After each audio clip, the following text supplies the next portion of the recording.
भुवनेश्वर रे मर्डर भुवनेश्वर एयरफिल्ड थाना कुहारे बीभत्स हत्याकांड परिबा कटा छुरी रे पत्नी को तंटी काटिला स्वामी और पत्नी को हत्या करने पर स्वामी आत्मसमर्पण करिछि। अभियुक्त स्वामी देवराज षडंगी को गिरफ्त करी पुलिस तदंत करुछि। मृतकों ना प्रियम्रदा षडंगी।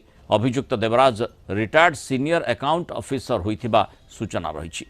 घटनास्थल फॉरेंसिक टीम एवं कमिशनरेट पुलिस पहुंची तनाघना तदंत करुछि। मानसिक चाप पई कहा जाउछि एभली घटना घटा जाइछि। हत्याकांड घटिछि। 2 वर्ष पूर्व देवराज अवसर नहीं और सेबेठू घरे पत्नी सह से रहुथिले एवं कौन कारण रही ताकू निश्चित भाव में वर्तमान अनुध्यान करा जाउछि।